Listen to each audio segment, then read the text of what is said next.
Este episodio está patrocinado por nuestros compotas de Casa Humilde Cervecería, cerveza artesanal mexicana, y son del que van los pelados. With a variety of 13 different flavors to choose from, Casa Humilde is located in the District Brew Yards, 417 North Ashland in Chicago. Make sure you follow them on Instagram and like their page on Facebook at CasaHumilde Cerveceria. To check availability near you, go to www.casahumildechicago.com and make sure you check out their store locator. Ahí nomás le mete su zip code and the nearest store will pop up automatically. CasaHumilde Cerveceria. Stay humilde.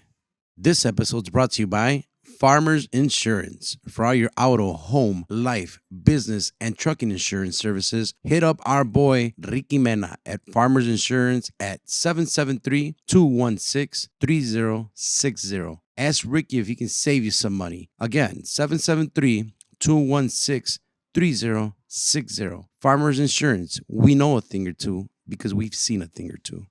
This episode's powered by the Moya Group. If you're looking to buy, sell, or invest in real estate, hit up our good friends Kelly and Sergio at the Moya Group, powered by KW Infinity, specializing in first-time home buyers and programs for ITIN, DECA recipients, and credit as low as 580. For more information, go like their page on Facebook at the Moya Group, or feel free to reach out at 708-655-4994. Again, we highly recommend the Moya Group, making dreams come true, one home at a time.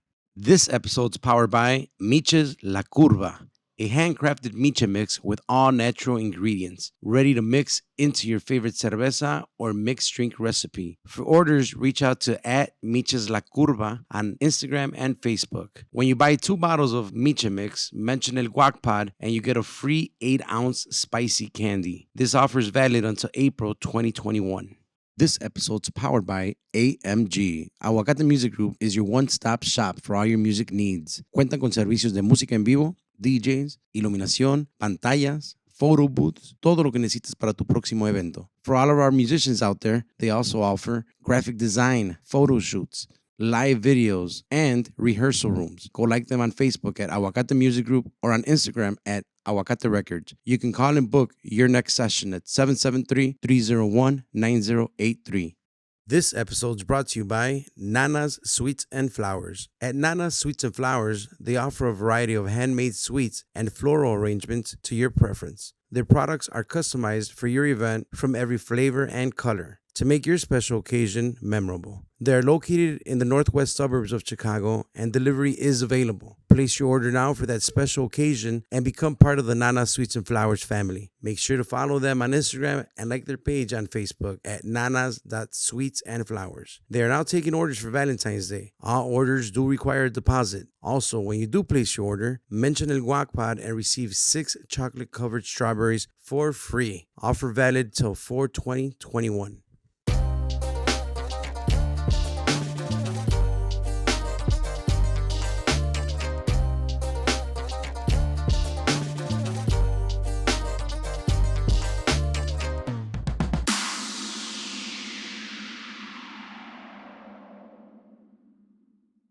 Buenos días, buenas tardes, buenas noches, mis compas. Carlos Rodríguez. What's up, everybody? Yo soy Jesse el Grandote. What's good? What's good? This is your guy Fry from Fry Guy Designs. There you go, mis compas. Today, we're very happy that you guys are joining us. Falling into the category of the non-musicians that we are going to have every season. Hoy nos tocan un par de hermanos, unos hermanos que también tenemos una buena cantidad de años conociéndonos, viéndonos después de los bailes. I'm pretty sure all you guys have been to at least one of them. Guilty. Yeah. We're all guilty. So, but aside from, I'm sorry to interrupt you. No me voy a adelantar para toda la gente. No me estoy adelantando. People already caught on to People that, already Jesse. know. But aside from, the business people, the restaurant business, I think they have a little taken to the music and the cultural side of music side. Y es algo que quiero hablar con ellos porque es algo interesante que no nomás solamente es de los bailes, de los nightclubs or anything, but they incorporate a lot of mariachi music, a lot of acoustic. Es algo de la cultura mexicana. They have beautifully evolved into a very nice brand as far as the mariachi scene, what they've done, and that's of late. We're gonna start with the timeline. Ahorita que los presentemos, denle una bienvenida a nuestros buenos amigos David and Eric Suarez, los hermanos Suarez. Welcome. ¿Cómo andan? Oh, good. Yeah. Well served, ready to man. talk. Yeah, the beer opened me You up. guys like the aroma of the room, of course, as well. Is that a Christmas tree that was Yeah, in here? yeah. It's very We just I love it. very earthy, Yeah. very nice. We just wrapped up our Christmas stuff. Yeah, perfect. How are you guys, man? We're very, very happy to have you guys here. We had talked initially on season 1. I always mention, siempre he tenido una lista. The category for me initially was the restaurants. Right. As far as where do you go after a baile, where do you go after a tocada, as the músicos as well. It's not just la gente que va a bailar, sino los músicos que van a tocar. And it's 2-3 in the morning, and then paramos en Comales. O sea, Yeah. The Casi tacos, eso the es de tacos, lea. the tacos are like, that has to be Yeah. there. It's after a the must. baile. You need something It's a must. greasy. You Yeah. need something with Yeah. bread. You need something, but I think you guys were more iconic because one of the biggest nightclubs was in the area, which was in Noa Noa, right? Yeah. Or Yeah. Nitros and Sundays, you know. Oh, yeah. So I think it was a little bit more iconic where we used to just swing by, going back home, back to the city. The Sure. guys that didn't live in the suburbs. Oh, Comales is right there. Cool, Yeah. let's go. Yep. Yeah. It's a great thing. It's a great chain. Más que nada, para la gente que no sepa, our friends here, they're the guys at Los Comales in Melrose Park and in Elgin, Yes. and a lot more that we're gonna get into. But we're gonna start with Los Comales. Sure. I mean, you guys are part of our music scene, man. Así como a lo mejor no tiene nada que ver. I mean, tiene todo que ver. Yeah. Yeah. I mean, is that how you guys feel as far as all these years?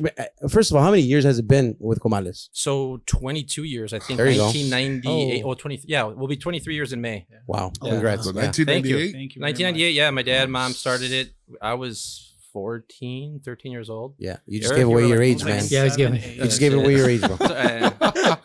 But no, yeah, 22 years, man, and we grew up the same way that a lot of people grew up, like going there after drinking, Yeah. when you were younger, and it was a scene. It was like C and B scene, and it was exciting, like when we were younger, to see that many people at 2 or 3 in the morning, all those, having a good time. But it was definitely part of the scene in music. I remember Noah's or Nitro.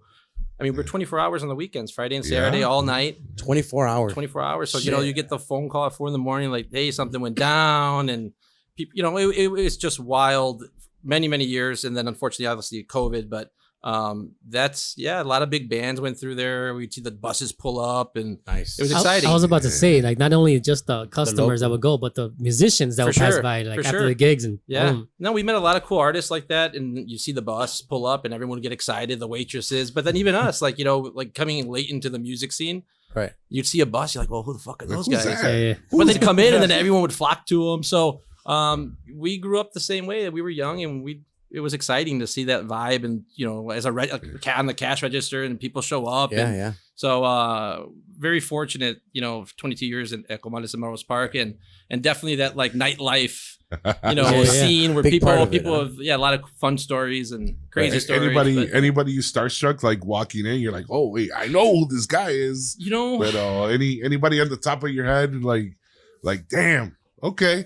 But I'm still gonna charge you $7.99 for your thumb time. I think, especially after listening to like the Alacranes podcast, I remember Que Paz de la Sierra showed up one time, and they were like, when Duranguense That's was when it like, was. popping. Yeah. And I remember they showed up, and my dad was like, dude, Que Paz de la Sierra, Bracero Musical lived like 6-7 Yeah. houses away from Yeah. Don Comales. Juan Loredo used to Yeah. live right around the corner So, for you guys. that was, especially for Melrose Park, the scene is very Durango focused. True. Yeah. So when the Duranguense vibe was going on, and it's still going on, but back when it was like popping, yeah, Alacranes, Braceros, Que Paz.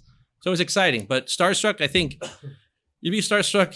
I was 15, 16 years old. You'd be starstruck when, a bunch of girls showed up, just as much as, so, Yeah. but, Like, what up, girl? yeah, And then both of you guys at one point did work that graveyard shift. We've both that done the graveyard shift. Oh, I've man. seen you a honestly, couple times. Yeah. You grow up during that graveyard shift Quickly, quickly, because you see things. You get there at 3-4 in the morning. You've seen these people walk in all drunk, and All right, let's take care of them. Let's get them some food. And get them the hell out. Yeah.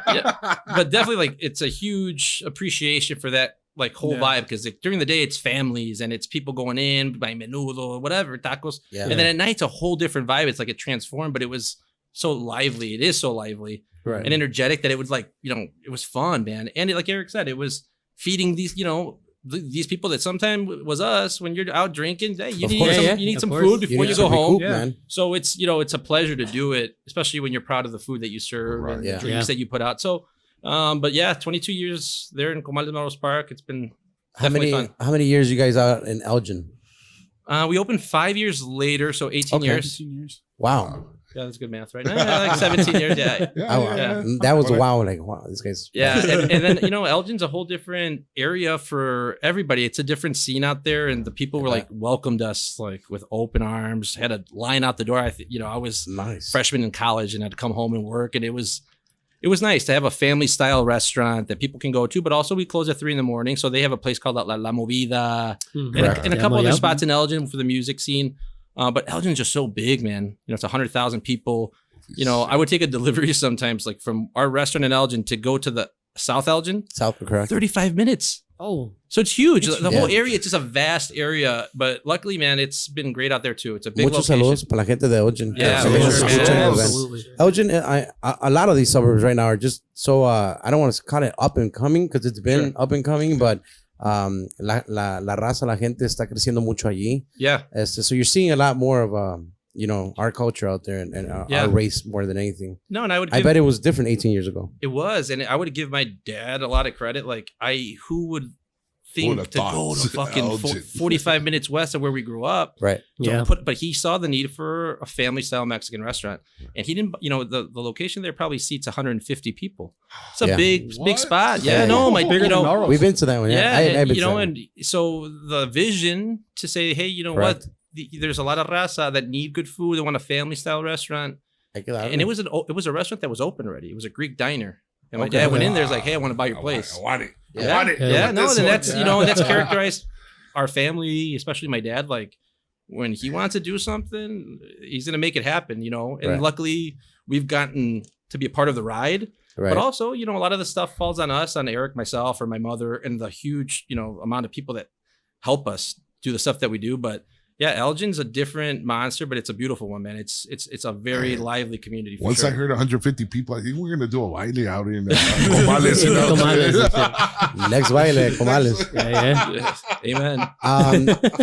And then also, you guys, for me, it was kind of I didn't know at first. Not only did you guys have the Comales in Melrose, Estadio is also affiliated with you guys, of course. Or you guys are the owners of what was Estadio. Sorry. Yeah, correct. So our dad bought it. It's our dad. It's my dad too, yeah. I always say my dad, and then my brother's like, oh, yeah, I'm your brother. Yeah, it freaks me out, man. Like, always. What do you know that I don't know? Yeah. So, I know I look different, but come on, bro. He's got colored eyes and shit. Wait, before that, did he ever bully you when you were young? Like, eres el cartero, eres el lachero. Oh yeah, bro. What older brother doesn't tell their younger brother, man?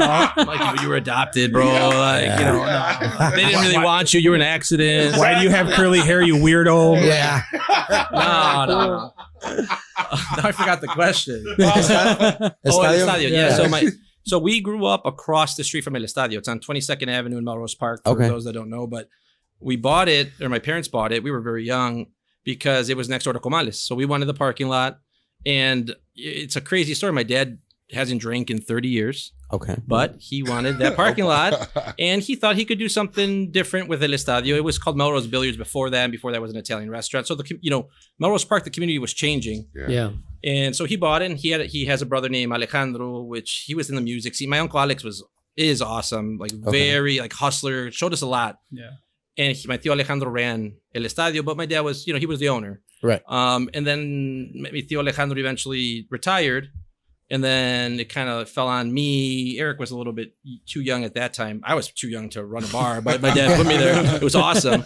But and at that time, it was a billar. Yeah, I was gonna say at that time era un billar, and it was I mean, a successful one. I mean, it was always full, man. It was Yeah. popping. I mean, I remember it being Yeah. Okay. Pool was huge back in the day. Oh, yeah. I mean, I think it's kind of coming back a little bit. Sure. But pool was so big Yeah. back in the day. People Yeah. would get there. We'd have tournaments on the weekends. Yeah. Even weekdays would get packed It during was the awesome. day. And then everyone playing dominoes on the side. You lost the pool tournament. And las So it's mesitas, like, right? oh, well, you know what? Let's play dominoes. Play Yeah, so you dominoes. want to play dominoes. No, and same thing, and with that whole like Duranguense, like all the singers would go. People would go just drink beer, play billiards, billar, It play was dominoes. a getaway. It was a getaway for Yeah. everybody Yeah. as far as Yeah. like having, you have your neighborhood bars como antes donde dicen, hey, voy a ir a la barra acá en la esquina. You know, Yeah. you have your neighborhood ones, but your el estadio was a getaway, at least for me. Well, thank you. Because Thank you very much. when I would go, they're like, hey, let's go play pool. I'm like, I don't know how to play pool. I just fucking hit the balls. Yeah. Okay, You like to drink but, beer. but I like to drink. Yeah. I like to You'll drink figure and it then, out. and then go next door and get some tacos. You know? Yeah. Yeah. So that's how the estadio happened, and then it eventually evolved into Yeah. when we did the bailes. And, Yeah, then you guys that's how got we it. met you guys. Correct. Yeah. And now it's a different business now, Tequileria. But Now it's Tequileria, But it's definitely, and that's what we always try to do with everything: is evolve. What's new? How to not reinvent, but how do you stay true to the trends coming up and what you want to do? What identifies like us as a family. Like okay, Del Villar just kind of faded out. Okay, let's do bailes, and that's how we met a ton of people, and really got introduced to like Mexican culture and the regional music that we love so much. But it was definitely like a culture eye-opening experience for me, probably Eric too. Oh yeah, it was like our first introduction into like really who we are as a culture. Like the Mexican culture just like slammed us at once. So, you know? so did you think like, wait, I have to like this music because it's like it was? What It was just it? kind of came to Dude, us. huh? it was like it was already inside, Yeah. and it Okay, just right. fucking like you hear the norteño, you hear the fucking tuba, and it's just like, dude, this is So- who we are. Right. Like this is like Yeah. we are norteño You corridos, embraced but you're it. also mariachi. Yeah. Yeah, it's like we try to be well rounded, but definitely was our first like first introduction to like the regional side. Because we grew up different, it was different in Melrose Park back then. It was very Italian, and then we went to school in Elmhurst with very Irish. So it was beautiful. Honestly, it was so good that we were able to live that out with El Estadio and the bailes and the billar and los albures and the OG guys drinking at Yeah, the bar, yeah. chavelas, and like Yeah. it was a learning experience. A lot of things I wish I didn't do that time, but Right. but a lot of things that you learn from. Yeah, a lot of things you learn from that. Give him another beer. Not me. I was good. I was We're not good. gonna say that. We're not gonna say it right here. No, but I think it's another part of the schooling, like the street schooling. Yes. Yeah. that was part And of then it. sometimes, as my father immigrated here, a lot of things that they probably sheltered us from that Right. they didn't Correct. want you to see or do, or las pedas de 3 días that a lot of that in our culture. Yeah, then you see it like live, and you see these guys.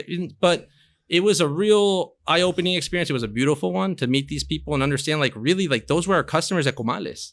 Right. These were Yeah. people in the community that we maybe didn't talk to or grow up with, like, and have like a personal relationship with. But you once you talk to them and they're real, you learn from that and you learn from them. So it was honestly one of the best experiences having that. El Estadio, the music, just the whole vibe of that, especially when it was popping like that, like when Right. you guys were doing merenderos, and it was fun, man. It was fun. It was a good era at that It time. was, yeah. What People- years were those when that? Oh, so bad with time. Dude, me and man. Eric were talking about this. Everybody comes on your podcast and like, in el 2009, en noviembre. Mayo 3, 2020. Like, dude, like, Yeah. what are Yeah. you, like, how I do don't you even know what I remember? have for breakfast. Yeah. But I would say it was about 8 years ago, 10 years ago. I'll Yeah. take your word for it. Yeah. Around that. I'm so Around bad there. with Let's dates, not do man. math. Yeah. Yeah, don't math with us, man. Okay. But yeah. I that was a good era. You know what? That's awesome. I didn't really when I was thinking about you guys, I didn't really think about that part because you guys did grow up in the Elmhurst area, is the way Right. you Yeah. were telling me. Yeah. So being that you're getting that, it's a lot of knowledge, porque aparte de la gente joven at the billar, el estadio, I imagine it was señores que trabajadores Yeah. que se van a Sure. el fin de semana, and then you're getting all these I imagine great stories from Mexico and what they did, and it's just a lot of stuff that for you guys it's kind of like alienated, like what the fuck, really? Let's not Yeah. talk about the Mexican remedies. Yeah, too, no, you we know? heard a lot of stuff. I'm like, dude, guys, just go to a doctor. You don't have to do that. Okay. Which I won't get into detail, but you don't need You to. put Chile where and what is But- that? Oh my But god! yeah. I even saw that like my dad definitely appreciated the stories that we would tell him that we heard at El Estadio. Yeah, he would Because crack up. it's a part of who we are as a Mexican Yeah. American Yeah, person. And I think, when you're old enough to understand it and not take it, for its word, but like just learn from it why these remedies were in place. Yep. In a rancho, man, they didn't have fucking doctors sometimes, man, and they need to figure it out. Yeah. So you definitely appreciate that culture side of it and those stories. But definitely some of the things I'd be like scratching my head, or I'd go home and be like, I don't understand Right. why they would do this. Yeah. But I How definitely do they saw it think was like a about that? bonding experience for us and my dad to see that side, because that's our culture too, man. They're the good and the bad. Yeah. There's a Because he can only, like you said, pretty much tell you guys so much. Right. So when you're hearing it from someone else, Yeah, and it's like, and then you would hear the stories, which is hilarious. There's a guy, I won't say his name, but it's cool. there was a guy there that he'd be like, oh, tu papá? Oh man, cuando nos poníamos, I never seen my dad drink in my life because he doesn't drink in 30 years. So then these guys were OGs that would drink with my dad. So then as a son, and my dad's been on it for 30 years, like nonstop work. And you hear these stories when he was younger, like going out.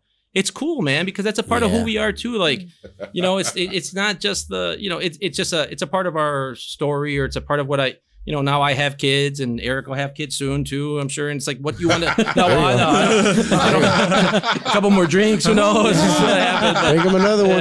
Yeah. But it's part of who you are. CasaHumilde. I'm coming home, baby. I'm coming home. But so El Estadio was a lot of things, man. It's a for great us. learning experience there. Yeah. For It you. was, Yeah. So you would say like as a culture shock a little bit, kind of. It thing. was, man, because even the billar side, then it went to the baile side where we met people like Levada Chicago Ivan, or we met the guys from After Party, or you just ran into so many different So people. many people. And they're so different, and everybody just thinks so different. And I think for us it was cool because like negotiating with people like that, when you have everything on the table, like I think they were used to getting burned by other places or like hustled. Dude, we just wanted to have our place busy. Like we didn't care about like cuánto en la puerta. Like it was and that's why I think we still work with a lot of people that we met in that era, because we just don't, that's who we are. We're on the table, transparent. And it was awesome. We're meeting that many people. There was a guy named Cheerio. Do you remember that guy? I remember Cheerio. That's how we got in. That's how we started doing bailes. That's right. Shout out Cheerio if you're watching this. Cheerio. Yeah, straight up. Wow. I met him through Banda Real. Yes. Yeah. So the first couple of bailes that we would do, we had all the fucking pool tables everywhere, and then you guys would show up, and we'd put you guys like in the back with like it A little side room kind of Yeah, it was thing. like a little side room. Yeah, you guys little would side play room. right there, and the sound would be horrible. Like we would have our own sound, and Cheerio would I take didn't it. say that. No, I'll tell you the truth. I remember Cheerio. He was a great promoter. He was very funny. He had a big circle of friends, but he'd be like, "Oh, yo llevo los cables. I'll take the speaker." And I'm like, and then eventually nothing would show up. Wow. But he would take the people, and he would take man. you guys. But I know. do remember the little leather covers of the Over the just pool put it table. Yeah, over the- pool yeah, table. Oh, yeah, Bro, yeah. you had to improvise because it's like, okay, this is dead space, like, and you don't want people spilling on Yeah, it. yeah, It's yeah, expensive yeah. to switch that Yeah. out. When I first heard, Estadio was doing violence, I'm like, dude, they're gonna drop some shit on the table. Yeah. And then I got there, you guys had like little mats on. I'm like, oh, this is fucking genius. Innovative. My dad's like it. He just figures stuff out. It's not like always thinking how you. Yes, not no. Like how can you figure it out? How can you make it happen? Mm-hmm. And he's got a very creative mind. So yeah. Oh, these covers. We would do boxing, and we'd cover the tables up. People watching the your boxing boxing. events were hits, They were man. fun. Huge on Yeah. boxing events. Yeah. And that was like the I remember era that of Marquez and Pacquiao. It was awesome. Like it place. Even was. Boxing was it was still, boxing. did you still do like the Chavez area? Oh yeah. Yeah, right? That was before Oh. probably when Like I when started. you guys were? Like Yeah. after. So, but Wink, wink. my era, yeah, my era was Marquez, Pacquiao, Yeah. Yeah. Canelo was just coming up. So it was definitely, we learned a lot there, and it was awesome. We met a lot of cool people, and then kind of introduced me at least into like the music scene. Then now we do different type of music, but Right. but definitely it was like A culture Inter- shock yeah. for sure. That's For actually sure. a good talent that your dad has. Not a lot of people could have that knowledge, the on the spot thing of incorporating like, oh, vamos a poner un pinche una tabla aquí and boom, all right, it's a table and Yeah. we want to protect my shit, Uh. but improvising at the same time. I think that's just a big talent. You know? it's like we call it like una mexicanada, like on the fly. How do you figure it out? Yeah. But he doesn't take no for an answer. So it's like Either you figure it out, He's gonna figure it or out. he's gonna figure it out. Yeah. And you want to be the hero, or you want to be the fucking guy in the corner that didn't do his shit. So Yeah. it's we're fortunate, and we learn a lot from my old man. That's badass. Yeah, Man, yeah, that's no, it's cool. awesome. He's Yeah. awesome. It's a great way of thinking. If you're gonna be the hero or the fucking guy, in Or the guy corner. getting Yeah. Because you know he has it in his head. He knows how he's Yeah. going to do Like, it. he already knows. Like I'm- when you told him the issue, he already figured it out. Yeah. But he's like, oh, hey, trying to figure it out. I bet. Why are you gonna Bro, do it? yeah. How would you do it? It's like, oh, here we go. I hope I'm not wrong. Oh, God. Here we go. The anxiety goes up. Te voy a dar chance. Yeah. That's a and then from there, Estadio evolves and then Tequileria is born. Estadio closes, and we're like, no. Oh, yeah. And originarios de Jalisco, tengo entendido. Bueno, Yeah. tu papá, Yeah, father's from Jalisco, from un pueblito se llama Juanacatlán. Juanacatlán. And Okay. he immigrated here. My mom's from a small town in Nuevo León, se llama Cerralbo. But she was born in California. My grandparents were migrant pickers, so they would go pick grapes, potatoes. Okay. And then she was fortunate enough to be born in Bakersfield, California. Nice. And then dad moved here. We were 17. But always that Jalisco vibe. That's where we would go back to Jalisco for vacations. That's where we have a house now. Where that's dope. the majority of our family that we grew up with in Mexico is in Jalisco. At least. Yeah. Okay. Yeah, and maybe like 45 minutes outside of the airport there in Guadalajara. So Oh, okay. north, south. Dude, You're just like- we got lost coming here to Midway. Dude, don't try to tell me about Mexico Again, ask directions. Siri where we went. Because Yeah, I hope my dad doesn't watch. Just gonna be we're like, north oh of my God. the Lago de Chapala. That's yeah. If that helps. Okay, so you. So there's a. I gotta look at Jesse because I'm the same way. Like, is that right? No, Is that right, Jesse? Well, our family's from Jalisco. We're from where it's about 45 minutes, but it's by Lago Lago de de Moreno. Chapala. Oh, no, the Chapala? we're by Lago de Chapala. Yeah. So we're from Pontitlan. Yeah, we're like So beautiful. Yeah, we're like 35, 40 minutes from Lago de Chapala. Okay. Yeah, so Okay. so then agave. My grandfather grew agave. Nice. You know, okay, that's where I was to going. grow agave. For tequila, it has to be from pretty much almost it's all of Jalisco, and then it bleeds into some of the other states around it. Okay. But so then everybody grows agave because that's the only place where you can grow it to make tequila. So that's kind of where Tequileria. My dad had that vision years before. Like, I want to open up a high-end place.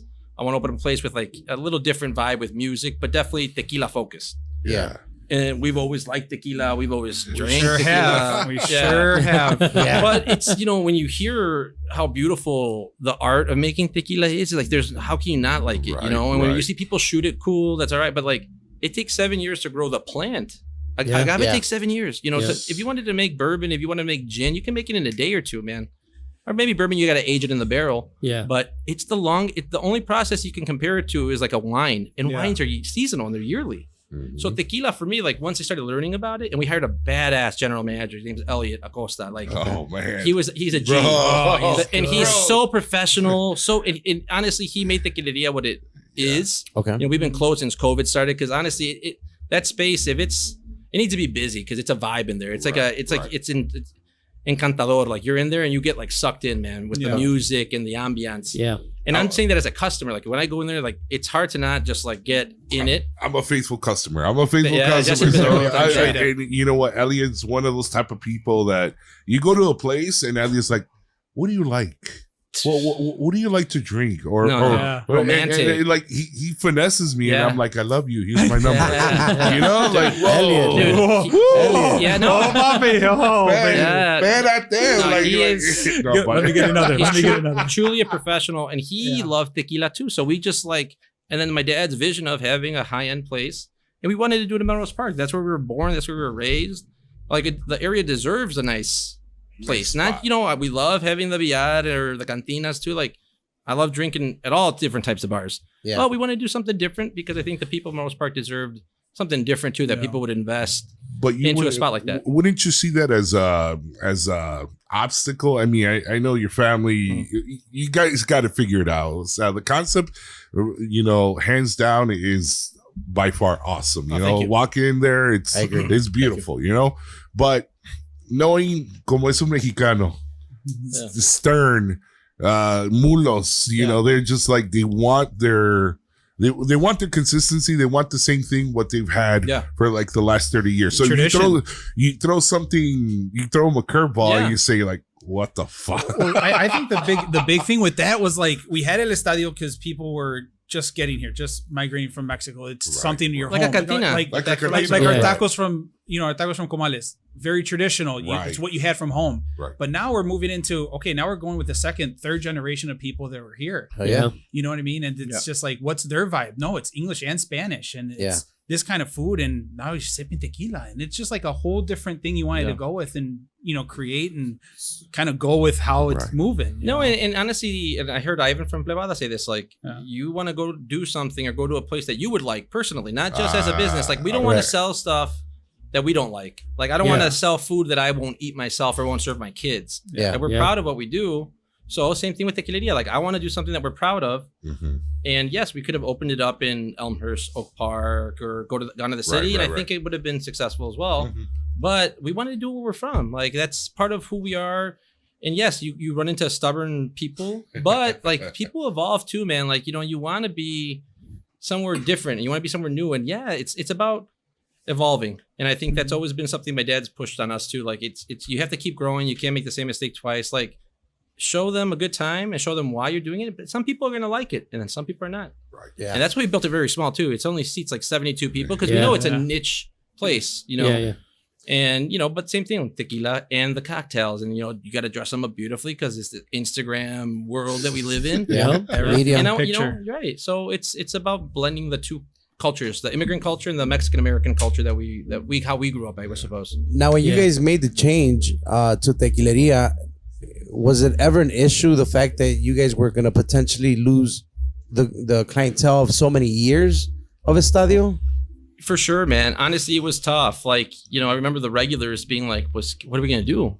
Where are we But going for us, to go? yeah, but at that point too, like, we were already transitioning, losing pool tables, doing bailes. Where now it was more of a bar than a billiards, but for sure it was a thought. Like, those guys, we'd see them every day. They, the Mexican bar scene is okay. You get off of work at 4:30, you go to the bar, te chingos unas cheves with your boys, and then you're home at 7, 8 o'clock for dinner. Yeah, and rinse and repeat. Right. And for sure, and they gave us shit, man. People that we really respected and loved, but we understood we were taking something away from them. And they're like, well, where are we gonna go? The place was around. The Estadio was probably around 15 years, something like that. So we felt, but what's the flip side of that? We're gonna close because we're not busy anymore, or we can evolve and adapt and change and invest and do something different. And then some of these dudes eventually came around with their wives, going to Tequileria, enjoying a different.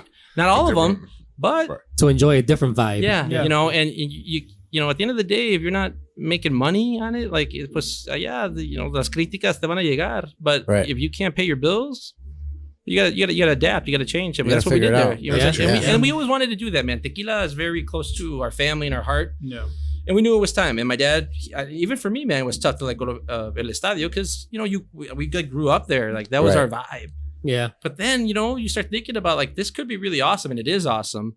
Like, blending the two cultures and being a tequileria where you have these musicians sing English and Spanish, and you have Jesus Ramos with a mariachi singing Frank Sinatra. Like, that's how, it's just a different vibe that I think people appreciate. Right. And for us, it's it's a business first, but it's also a passion project. We fucking love that place. Like, it's who we are. So, it definitely, people didn't love it, some people, but then other people were like, I can't believe you guys did this. This is so dope. Yeah, it's a very unique idea, and it's kind of as maybe how can I say this? As ironic, I guess. I don't know if that's the word.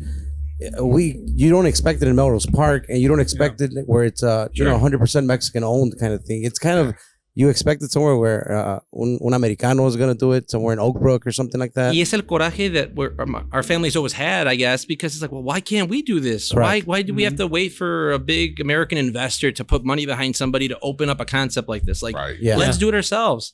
And really, my dad, man, I mean, because I try, me and my dad have a very good, and Eric and my dad too, but it's like a yin yang. Like, he's got one mindset, we have another one, but we never offend each other with our ideas because we're trying to do what's best for the family and and for our employees and for everybody. But at the end of the day, we gotta blend what we're doing, and I think that's what the big thing was with Tequileria, just trying to figure out, like, is Melrose Park the right place? Yeah, man, this is where we're from. It deserves it, but definitely you could pick it up and place it somewhere else, and I think it'd be cool too. Successful, but it's not That's not why we did Tequileria. We wanted it in Melrose Park. If not, we wouldn't have done it. Yeah. Man, It's not you shout guys. out to Jesus Ramos, man. I used to always so go to awesome. his I invited him shows, tonight to man. come through and like be like our one entourage person. Yeah. But he's playing at the Mexican Museum of Art tonight. Yeah. Nice. Nice. Yeah, he's super talented and honestly, Talk to about Jesus. Talk to us about him. Yeah. Because I know he Oh. works with you guys a lot. yeah, you know, it's like everything that we do. Like it's Eric, and if you want to jump in, I feel like I'm talking a little too much. It's the beer, man. Once I start drinking, Hey, it's all good. No, you're doing well. Go for it. Kill it, man. Kill it. No, but Right. okay, thank you. You're having so much beer. You might go to the bathroom soon. I'll have my shine. Don't worry about me. True, but He's like, give him another beer. Yeah, there you go. He's got to break the seal. But Ramos is talent, and he's you know, when we opened Tequileria up, I think it was the right time for him too, where he was a mariachi singer, but also wanted to do kind of what he's doing now, which I think he might have started a lot of it with us, but doing like the Frank Sinatra or doing like even like Tennessee whiskey. Have you heard him sing Tennessee whiskey? Yeah, Oh my I heard him. God, It's it's beautiful. He's really Yeah, It's truly art. and that's why we opened Tequileria to do stuff like that. But he is a super talented singer. He's a great person. Mhm. He and you know, eventually like everything that we do, like we've become friends. Like same thing with the guy, some of the guys that you guys have had on here. Like we do things, I think the transparent way, where it's like, dude, Ramos, this is what the agreement is, and he's like, dude, you don't have to tell me. I know that you guys are gonna take care of me. Right. And sometimes like, dude, I need you to do something for free, and he's down because it's a give and take. But he's so talented, man, and we've gotten so much from him. And we try to. It has to be, you know, give and give and take. But he is a unbelievable singer that I love hearing sing. Yeah. And people love him, man. And he's smooth, man.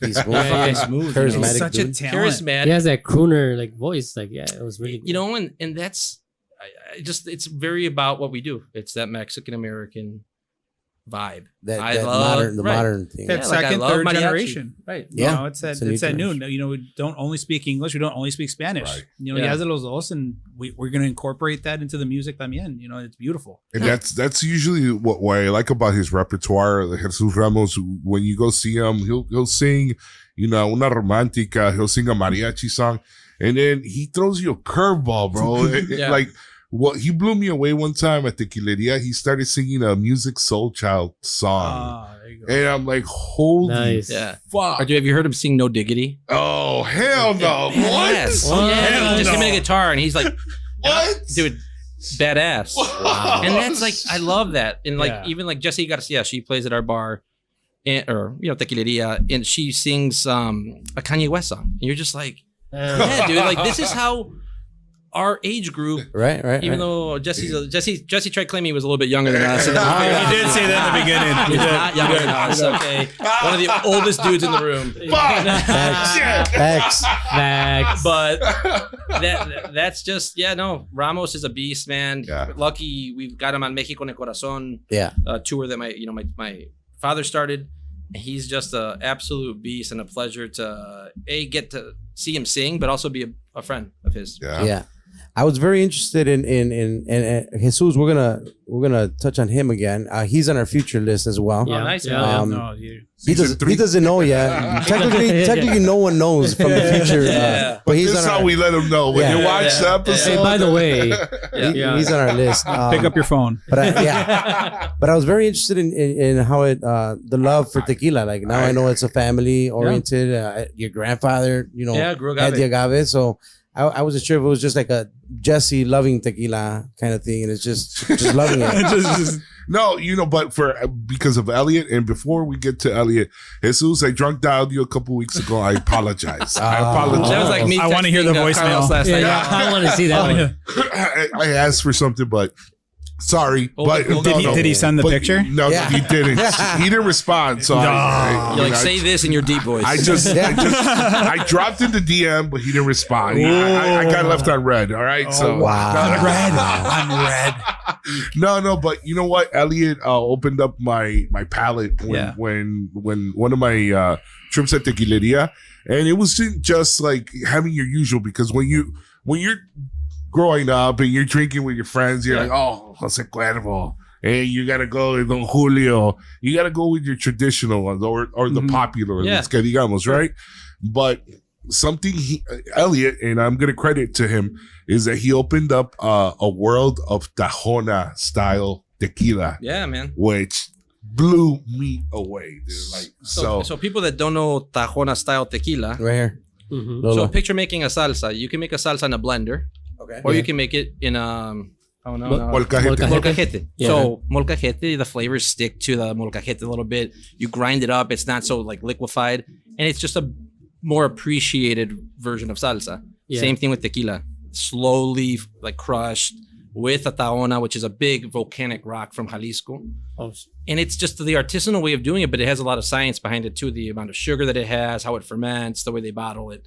So yeah, Elliot knew how to do that, and it's a very romantic procedure in how they make tequila. So, but it's an experience thing, and that's the whole thing. Like, how do you talk to somebody about like, what do you like? Do you like sweet? Do you like cinnamon? Do you want oaky flavor? Because tequila is very versatile, man. Like, yeah. they age this in a bourbon barrel. All the bourbon barrels from Tennessee, so Jack Daniel's, Jim Beam, they can only use them once to make bourbon. Those same barrels from Jack Daniel's and Jim Beam go to Tequila Jalisco, or go to Jalisco, shit. General. Yeah. Oh, And that's what we age tequila in. Okay. So, but you can do a bunch of shit to the barrel. You can torch it, get it really dark, and get the charry taste. You can leave it alone. You can do a bunch of stuff. So it's I think it's even more versatile than wine. So Elliot knew his stuff. Yeah. And but it's also the experience of that. What do you like? How do you like it? Yeah. And from there on, and then you get to find a tequila, and you don't have to spend a lot of money. That's what they. Woo. Yeah, no, dude. No, but at the same time, it's just I think a lot of people revert to the bottles. Yeah. Like, oh, this one looks nice, but it could be a piece of shit tequila. Plaza Azul, for example. There we go. And I'm Drop it. Oh, gee, the beer. Get the beer. There you go. They're sponsors, bro. They sent us a table mat, bro. Man. No, but I'm just saying like a beautiful bottle that is just not, it's not about the juice. It's not about what's in it. It's about the look. Yeah. The presentation. Or like 1942, it is good. 1940 is delicious. Right. But it's not 100. Yeah, right. But it's, I'm not too much. but it's a status thing. So what I try to do with people with tequila is I went to Napa Valley for my honeymoon with my wife, and the guy that was like doing the tasting was like, you can spend, if you like a $5 bottle or a $10 bottle, great. If you like a 50, great. But there's no right or wrong here. So I try to introduce people to very affordable tequilas that are made the right way and don't have the gimmicky bell or a celebrity behind it. Yeah. You know, you want good stuff. And you're putting, that's the same thing with the tacos. Like, you're putting something in your body, man. It's got to be good. It's got to be natural, not added flavors. Like, there's one called, well, I won't keep burning tequila. Man. I mean, you already burnt us. Yeah. Fuck it. Just do it. Throw them all out there. Do it, man. Yeah, Jesus. There's one that has stevia in it, sugar. Like, so What they're the just, fuck? Yeah, it's called adictivo. Oh, shit. Adictivo. It's a beautiful bottle. It's There it twisted is. up. Stevia. There you go. But it's got stevia in it, and it is stevia's stevia or stevia is natural, but it's flavored. So I try to tell people, So you're not even having tequila. You're just having the flavor that they put into Yeah. it. So basically, they can pick the worst agaves that there are, Yeah. and then just add flavor it, and it tastes the So- same. So that's when a tequila bottle freezes, when you put it in the freezer, that's not tequila. I mean, it shouldn't freeze. Anything with alcohol shouldn't you should definitely call your local guy. Local liquor. Do not freeze. Yeah, they give you some other stuff. One of my favorite tequilas is Tequila San Matias. What do you think about that? It's a Be badass honest. tequila, straight up badass. They're añejo in the black bottle. Like Very It's good. probably $70. It tastes like a $300 bottle of tequila. Nice. It's a legit tequila San Matias. And then they have a San Matias Tajona, yes, another brand or like an off brand for them. Good stuff. But they're like, it's a family thing with San Matias, Tesoro de Don Felipe, Fortaleza, G4. People that have been making it for so long that it's a passion. And it's not I love The Rock, but I don't know why he's making tequila. Like, these other 5 families that have been making it for 100 years Yeah. probably do it better. You know what I'm saying? Yeah. So San Matias is great. So Elon Musk is not doing shit right. I haven't tried that one just because I couldn't get in. I couldn't afford it, But How much are you they know what? selling it for? Michael 250. Jordan, $250. Michael Jordan's tequila was very good. Really? I enjoy that one quite a bit. I wanted to hate it. So I was like reversed. I wanted to love The Rock's tequila so much because I think The Rock's awesome. And then I'm like, this isn't that good. I don't enjoy it as much as I thought I would. But then I wanted to hate Michael Jordan's because I'm like, bro, why are you jumping into tequila? And then I'm like, oh my God, it's actually Yeah, it's good. It's good. Yeah. And then it just blows your mind. But you have to try it. You have to find what Yeah, your yeah. palate. And- Everyone's and- palate's yeah. different. And what I like is different than what Eric likes. Yeah. But all I can do is push stuff that I know is made properly, that the money goes to people that actually are making the tequila, and that when you're buying the celebrity-owned brand, it's a lot of the money goes to marketing. Yeah. Like now LeBron has a tequila brand. It's called Los Lobos. Oh, What? shit. They better Oh, sponsor man. now that I said their name, man. Hey, LeBron. LeBron. Hey, LeBron, if you're listening, Yeah. Tweet No 'em. floor Tweet seats, 'em. man. Tweet 'em. No floor seats. But so you got to be passionate, and the people that make tequila that I try to promote, passionate about tequila. Same thing like with our friends from CasaHumilde. They're passionate about making beer, yeah. and that's what And makes. you could tell in the Yeah, taste. you can tell.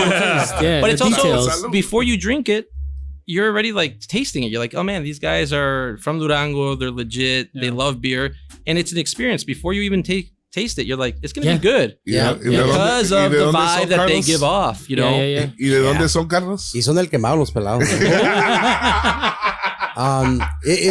We talked about it earlier. It's a recurring theme. It's just once you're passionate about it, ambulance. Ambulance. We leave Ambulance. we leave the windows open on purpose because we feel it's part of our scenery. Just so you know, we're from the hood. Yeah, this is It's real. 63rd. It's real. Yeah. The mean streets of Midway, bro.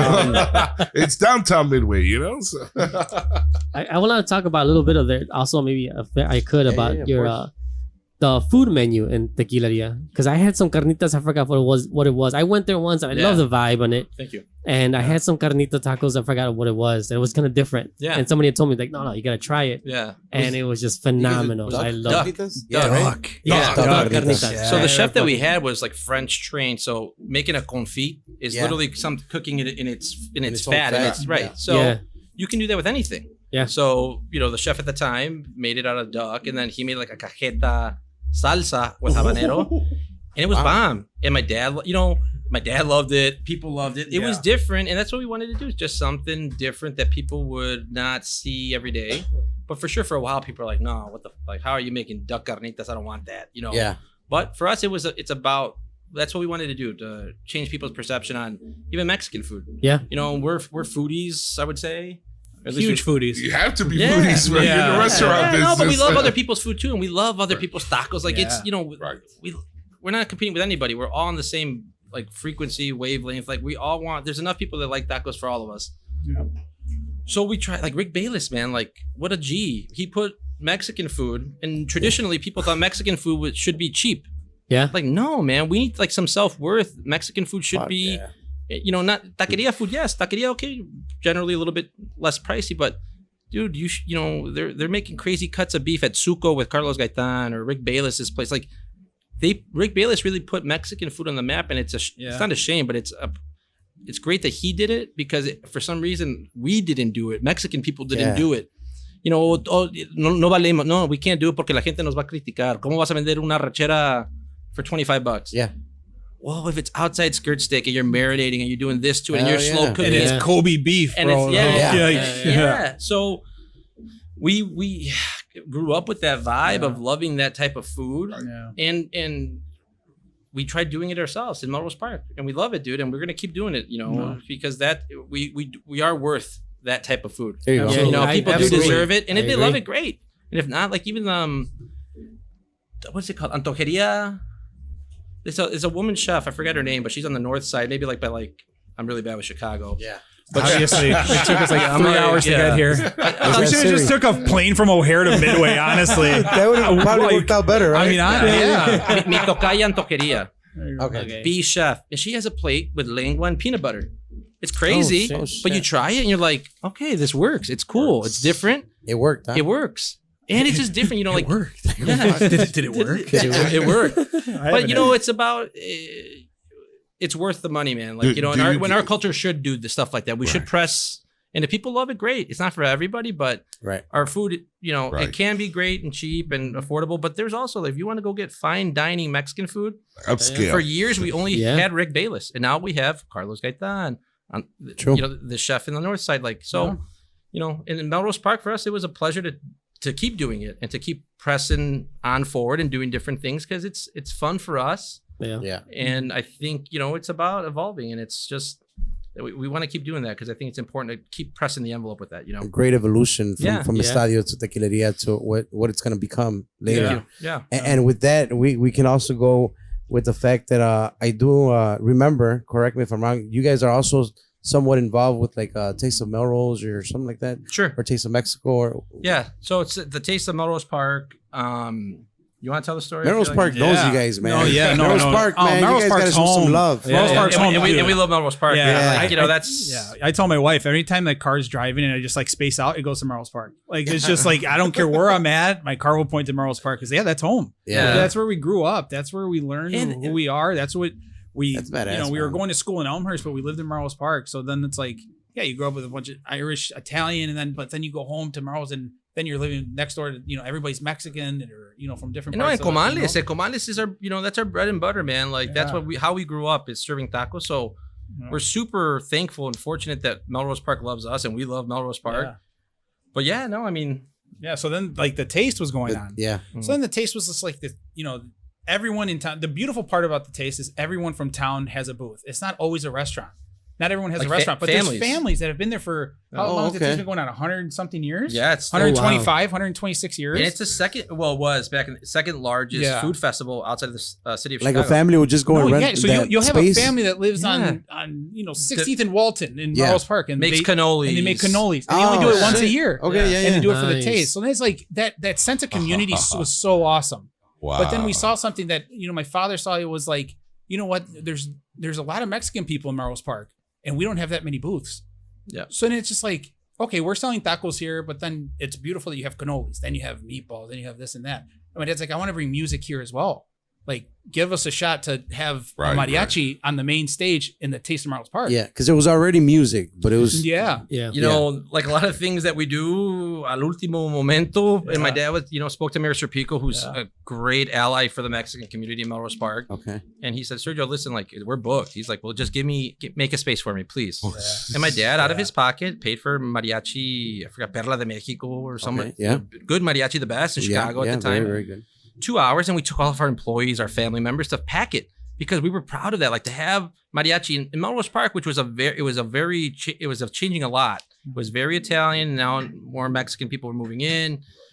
But how do you do it in a respectful way? Because yes, you want to show off your culture, but you don't want to like don't wanna impose or offend. you don't want to. Yeah. So Offend. Yeah. how do you? And then it evolved. And then the next year, And then, if you don't mind me asking real quick, how long ago was that when your dad initially? I would say at least 12 years ago. Okay, shit, so it's been- Maybe been a bit, 14 yeah. years ago. Yeah.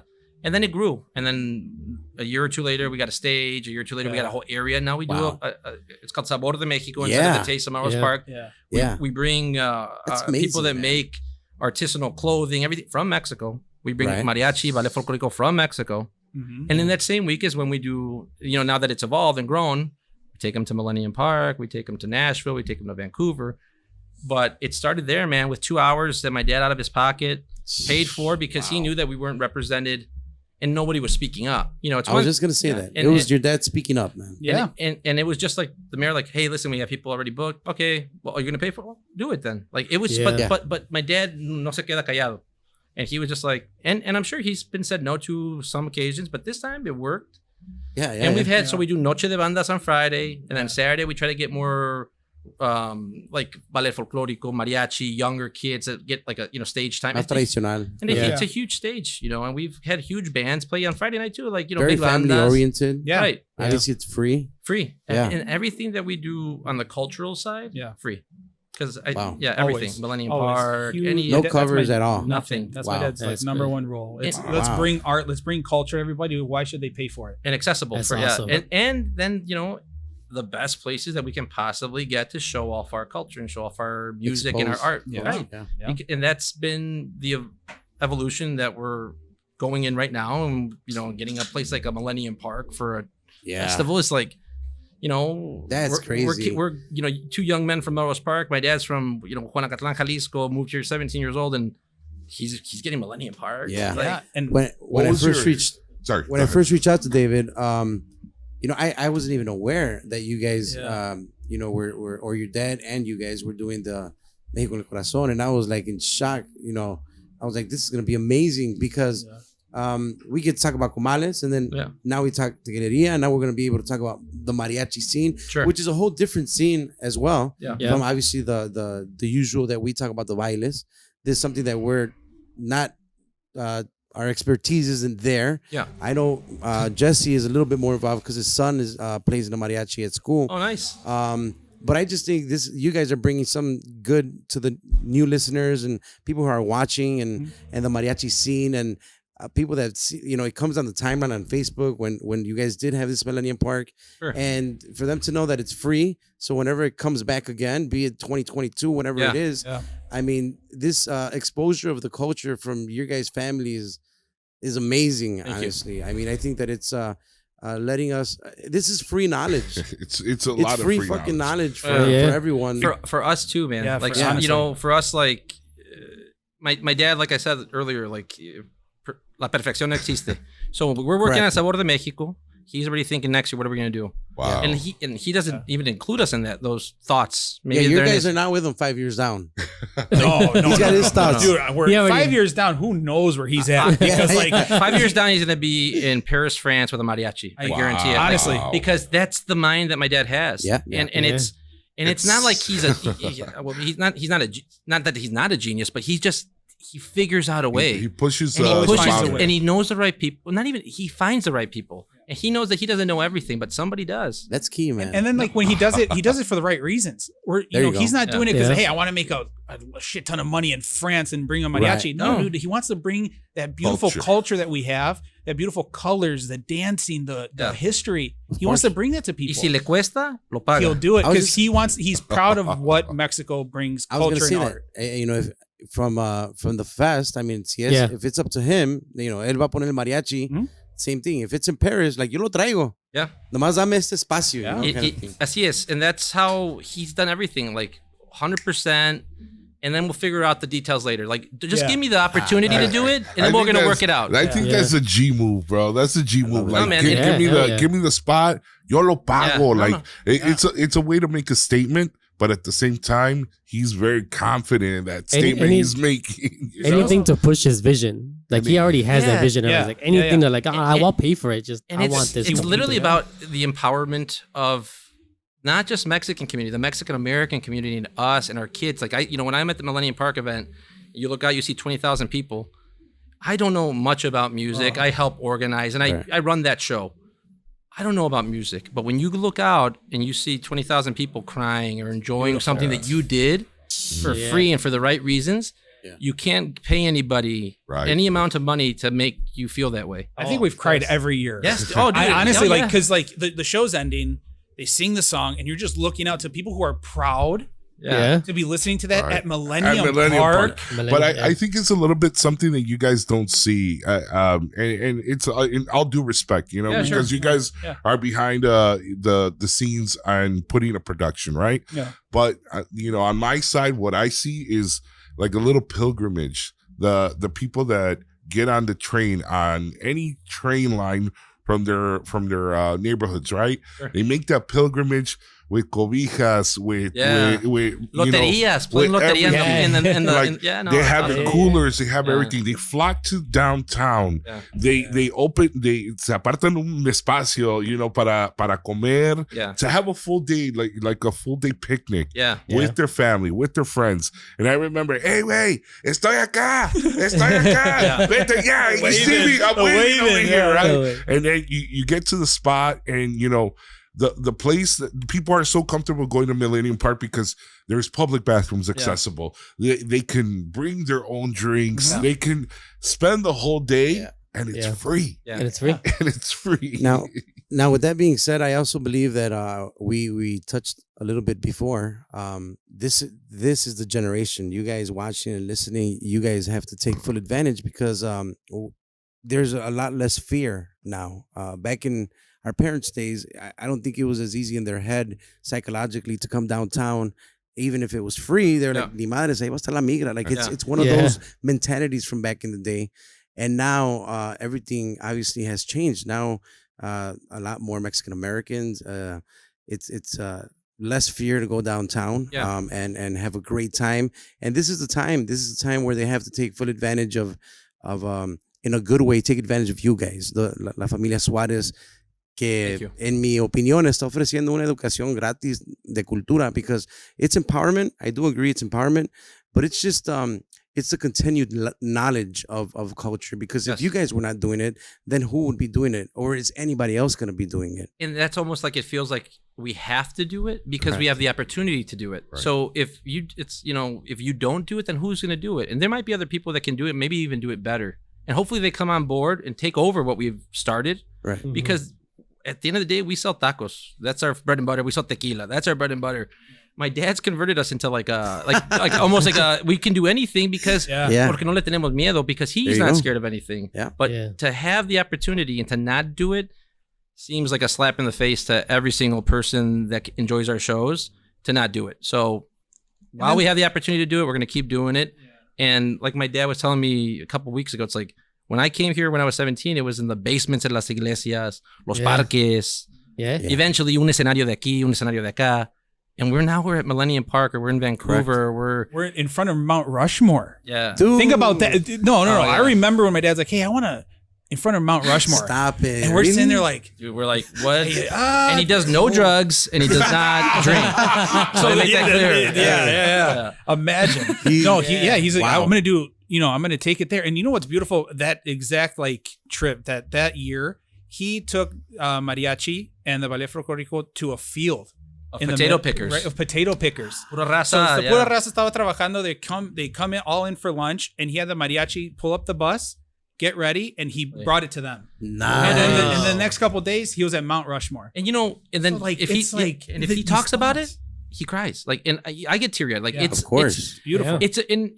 It's about just being proud of where you're from. And it's about being proud of, like, a lot of people, like you said, the fear that they had back in the day. Man. How about the fear of the last 4 years? Of course. So if you can take this mariachi to a field of people that have heard nothing but negative rhetoric about where they're bringing their rapists, they're bringing their murderers, and you're bringing mariachi with ballet folklorico and their los vestidos to their farm, and not for anything other than like making them happy.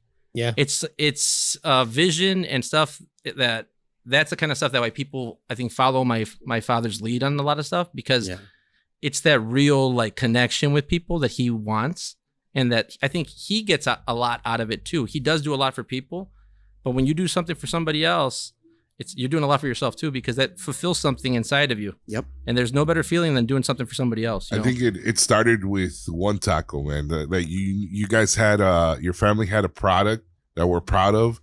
And I think it started with your dad serving his first meal in the restaurant, and for him having that joy to see somebody enjoy it. I think that's where it started. It's very addictive, man. It's kind of like when you go and you get a,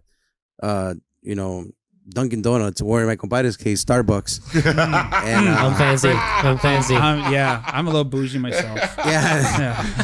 Me too, man. I was giving shit. And you pay for the guy behind you, and then it's just addictive, right? Everyone just keeps doing it, kind of thing. And it's a simple joy. It's the same joy of a fulfillment where like even you pay for the next guy behind you, but say us as musicians or me as a DJ rocking 8,000 people and everybody being happy at a festival at a venue, and you're like that's self-gratitude right there. No, it's the best feeling in the world is doing something that people enjoy, especially that you do and that you put your heart and soul into, and the passion, like all these people on your podcast have spoken about. The passion that you put behind it, we have it, and we're passionate about doing stuff like that, and we've learned it from not just my dad, because there's my mom too. My mom is she runs a non-for-profit that helps an orphanage in Mexico, 100 kids, and that's what we've been doing the longest. That's actually the first non-for-profit that my family started.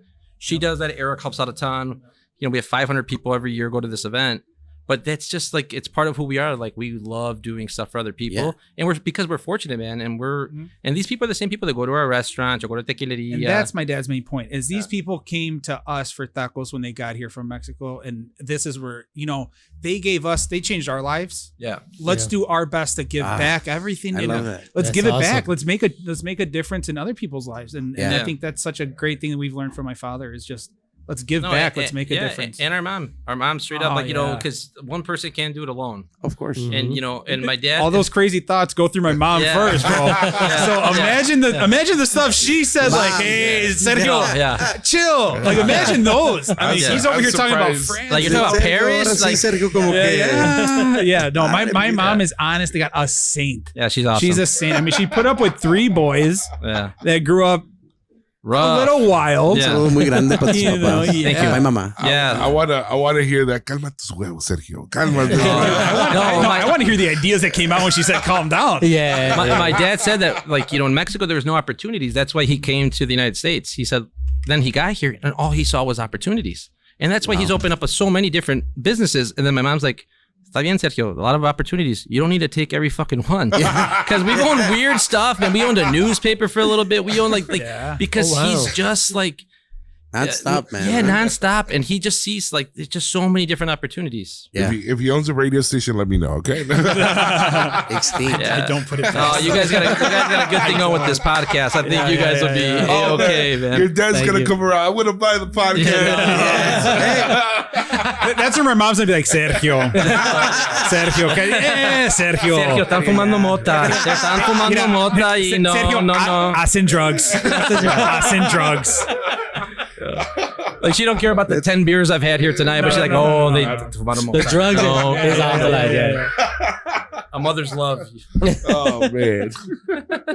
We're talking about your dad's generosity, and you guys shared with me a great story when you guys opened Talk About It, or when Talk About It. Yeah, I think it was opening day, Yeah, correct? it was. And we're gonna go to Talk About It, which is something that just opened this year, In May, the yes. pandemic year. Oh shit! Um, really?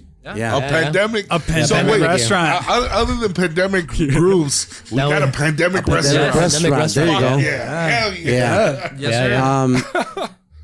Talk to me a little bit about Talk About It. That's kind of you guys, both of you guys' creation. Is your dad's also involved Very with much, yeah. everything that's going on? Honestly, that creation, everything that gets created or run in the restaurants is my brother and my dad. I mean, honestly, they are geniuses in being able to talk to He's like, employees. wow. You guys are recording this, right? I use this shit. I'm gonna make fun of him after we leave from here.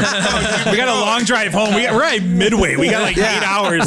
Wait, you told them to talk. so- I know. No, but They call me a genius. Hey, I'll take this. shit. Dude, for business, it's incredible the mind that they have. It's incredible. Thank you. And then we make a good team because I'm very much like my mother. I do a lot of stuff at the office. I do the taxes, I do the numbers, I do stuff like that. So like when you talk about what created it, I mean it's their minds, and David has some crazy thoughts too. Right. And then it's just This helps. Yeah. Media naranja. so like they just create this like they were talking about it. They were thinking. No pun intended. No pun intended.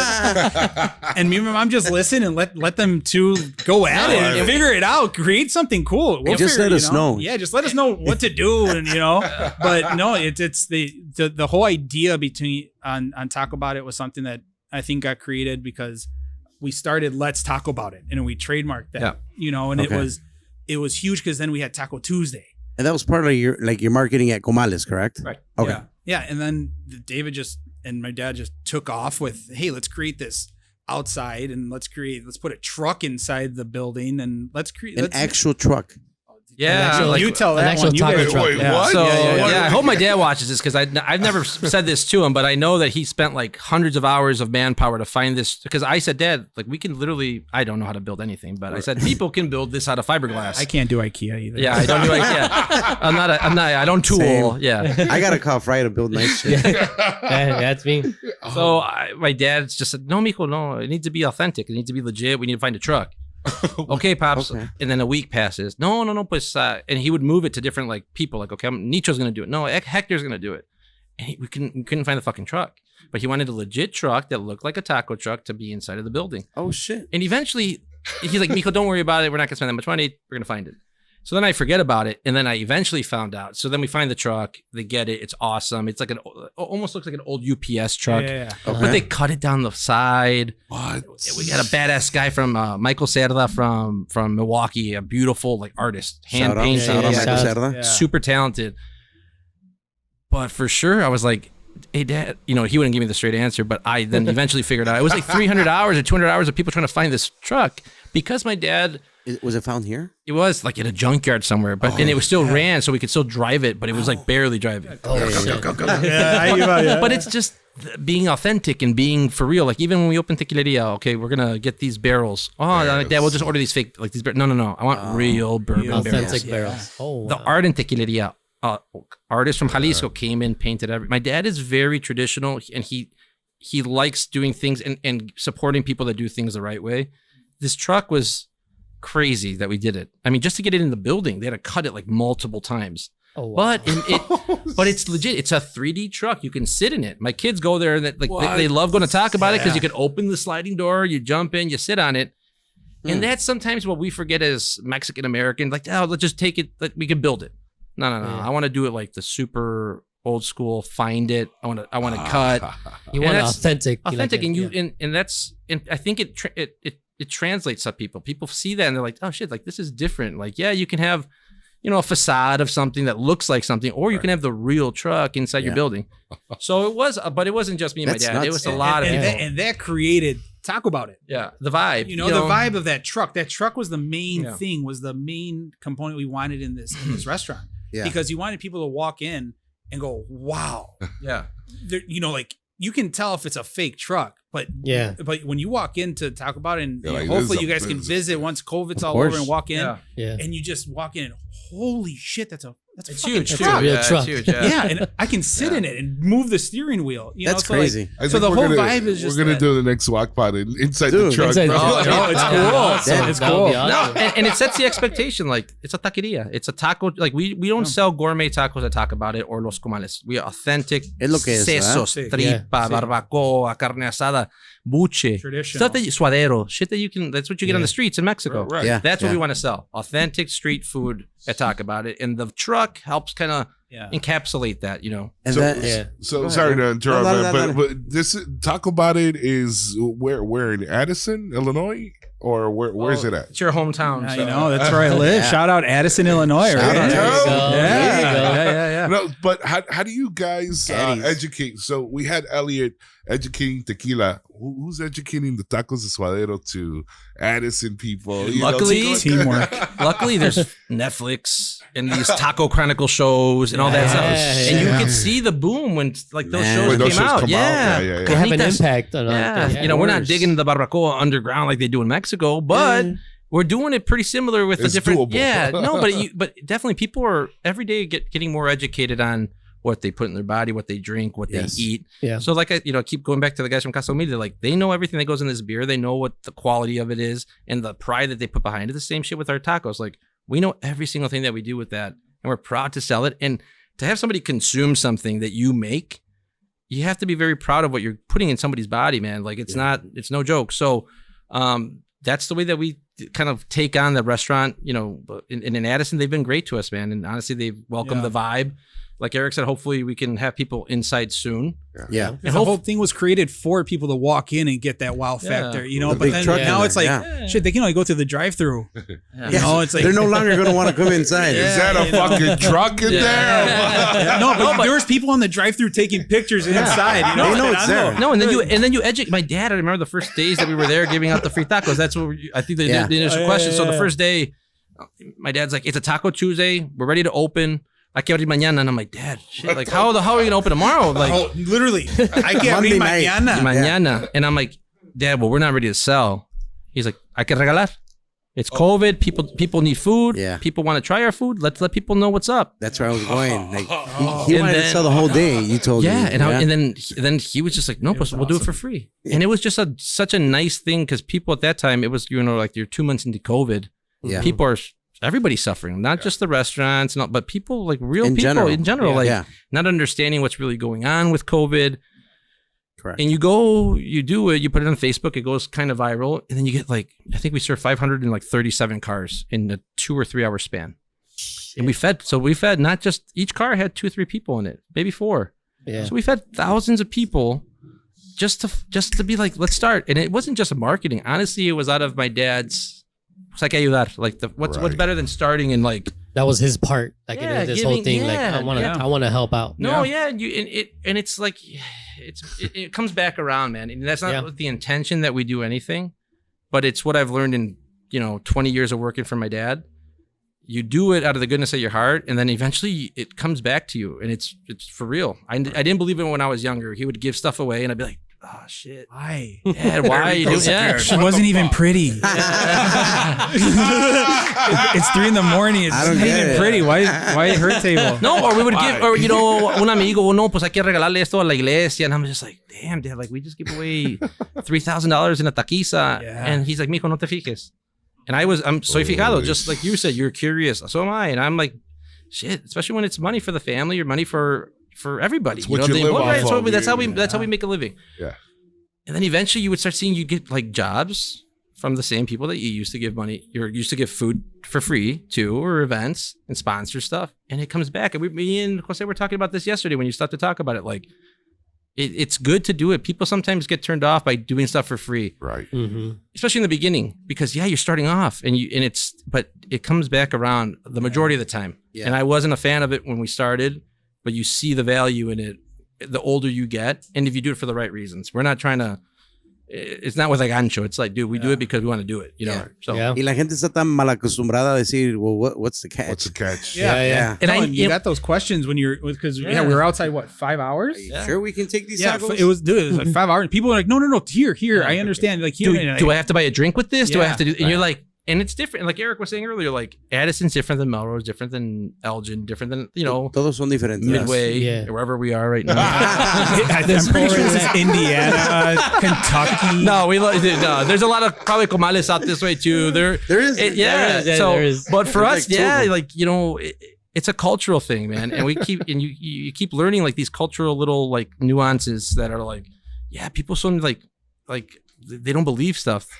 If you're like, you get this side, like the side I like, well, what are you trying to do? Like, Okay, what's wrong with the tortilla? yeah, What's wrong with the food's going bad, right? going Like, bad? no, dude, It's like, real meat and shit. yeah. So, but it's interesting because we didn't grow up that way. Yeah. I didn't know that. No había Side. esa malicia, o sea, no había esa intención. Maybe there was, but we didn't see it the way that we Right. grew up. And then you see it when you're older. You're like, nah, dude, I'm just doing this because this is how the we right want to thing do to it. do. Yeah. Right. Yeah. That's what I meant. From you guys, it was genuinely just Yeah. No, and from my dad who does know those malicias, or people te van a criticar for everything, no matter what you do. You can give somebody money. Oh, you give them $500. ¿Por qué no les dieron 1,000? ¿Por qué no les dieron 2,000? Like, Why are they in 20s and not hundreds? right? But that's but There you That's go. true. That's the true. number one complaint. So that's just the thing. You do things for the right reasons. Y la gente te dice lo que te, you can't change their opinion, what they're going to say. So you do it for the right reasons, and hopefully it goes the right way. One good thing I took out of it when we gave away food was being able to talk to everybody. Yeah. Because I think that's all people from Addison in the suburbs around there. Yeah. And you're giving, you go up to the car and you have your 10, 15 seconds of being able to interact with someone from there, and you talk It's to like a them new and- neighbor. You're the new neighbor. Yeah, and people are excited for you. They give you a $1 bill that they sign. Yeah, their for first good customer. luck. Oh, nice. His name's, I'm going to shout him out, Carlos Rosado. Yeah. First customer. Mucho And he saludo made, para Carlos. and he made it a point. I'm going to sign the first $20 bill. Yeah. I'm going to give it to you. I want you to hang it up. And I said, listen, man, I'm going to do this. I'm going to give it to my staff as a tip. And I just said that. I told him. He put it up on a page and it got like thousands of likes. Like, oh my God. But the same thing, like we do it. We don't do it for that reason. Like I gave it to my staff because they busted their ass that day. Yeah. But there's great people that you meet along the way, and there's shitty people that you meet along the way. But at the end of the day, man, like you do things for the right reasons, it's gonna come back the positive vibes for you. Like they say, in a world where you can be anything, be kind. There you go. And it's just be kind, because if everyone just gives a little bit of that kindness, man, it'll keep going. Nada. cuesta nada. I mean, it's No, just y te van a criticar regardless. So Yeah. just do what you want to do, man, and do what makes you might as well happy. make somebody's day, So, I made a bold prediction yesterday. I talked to Jesse last night, and I pretty much said that in the next maybe decade or so, you guys will be the Mexican version of the next Golden Arches. Like I just feel like going to Addison was a huge move in my perspective, because just like you're introducing mariachi, you're introducing this el famoso taco is going to Addison. Not that there's not more taquerias, right? Yeah. but you guys are already coming with all that experience. You guys are with gonna have like a golden flauta. yeah, something like that. Edit that out. Right. Edit that out. I'm writing that down. Keep it Royalties. secret. Keep it Royalties. I told Jesse we gotta come up with something as far as like the golden arches for you guys. Yeah. But I just think that you guys are that's the potential move out there. I just think it's gonna be the household name out there, and that's for me. It's a mí me da mucha alegría Thank you. porque again you're introducing, even if it's just a regular taco.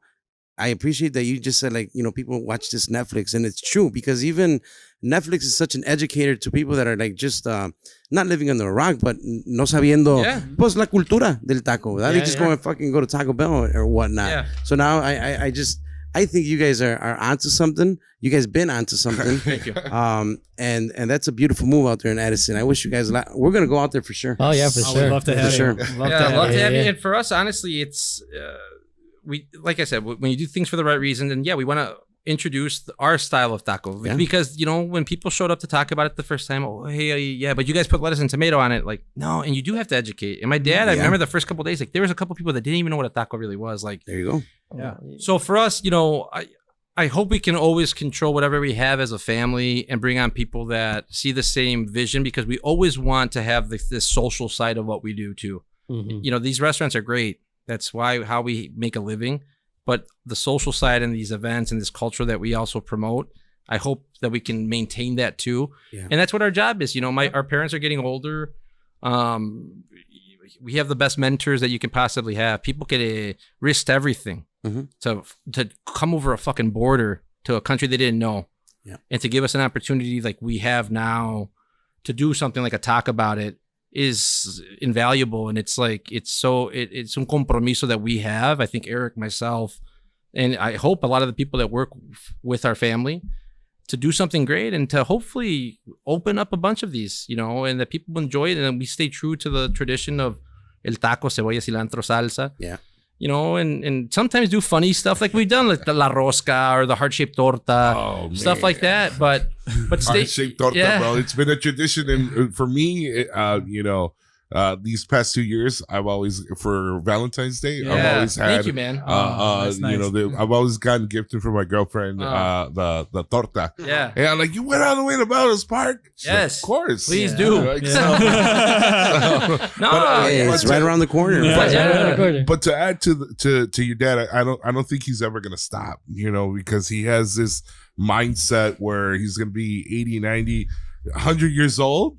Why would you retire from something you love doing? Exactly. Yeah. It's not work for him. Exactly. It's not work for him. Now I see him trusting not just us, but other people more and more and more. And you have to, because if not, pues te quedas con todo el peso de todo. Yeah. You got to trust your team. You got to trust, his kids, Yeah. which I'm sure, it's crazy because they used to change our diapers, regañadas, fucking, so it's a weird dynamic. It's a dip, but it's like the best dynamic to work with your family. Because it is something that's beautiful. Like we're carrying on a legacy. Sounds like a big word, but we're carrying on their legacy and something that they started that we can't take it for granted.